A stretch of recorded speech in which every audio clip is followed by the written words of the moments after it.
Hey there. Welcome to From Inside My Book Fort. Today I'm going to read a passage from Pat Conroy's Beach Music. I turned to study Caper's yearling wife, Betsy. She was one of those southern girls too pretty for me by half. Betsy looked like a poster child for an ad extolling the virtues of drinking milk. Everything about her struck me as overdone and combed out and thought through. Her perkiness was of that dreamy, mechanical sort that often wins beauty queens miscongeniality trophies. She possessed the kind of looks that inspires praise, but never lust. Her smile made me want to ask for her dentist's name. "You're 25, aren't you, Betsy?" "Are you running a census?" she fired back. "Yes, she's 25, Caper said. "And let me guess, a tri-delt at South Carolina." "Bingo," Mike said. "Junior League." "Bingo," Mike said again. "How did you know that?" Betsy asked.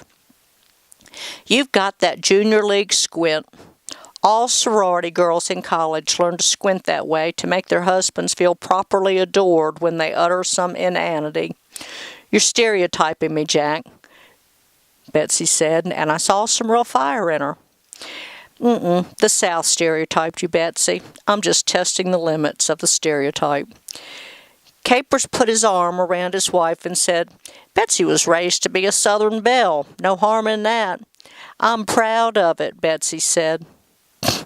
"Southern belle," I said. "It's a mark of shame in the South now, Betsy. Smart women don't call themselves that anymore. If a woman calls herself, it usually means she's dumb as a pinto bean.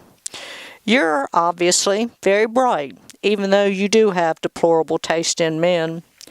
I'm still a Southern belle, and I think I have the best taste in men of all women in South Carolina." "I married Betsy because of her loyalty, Jack." "Wrong. There's only one real crime a man can commit that's unforgivable." "What's that?" Caper said. "It's unforgivable for a man of any generation, to betray and humiliate the women of his own generation by marrying a much younger woman. You didn't marry Betsy for her loyalty, pal. You married her for her youth." "There are unexpected pleasures in betrayal," Caper said, and Mike laughed in agreement.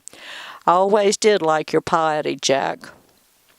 "I'm a lot cuter than the women of your generation," Betsy said, playing up to Capers and Mike. "Wrong again, Junior Leaguer." I could feel myself turning kind of mean. The cognac was doing its work, and I felt the thrilling disquiet that had come into the room. I took Betsy's measure, and I went for her throat. The women of my generation were the smartest, sexiest, most fascinating women ever to grow up in America. They started the women's liberation movement, took to the streets in the 60s to stop the unbearably stupid Vietnam War.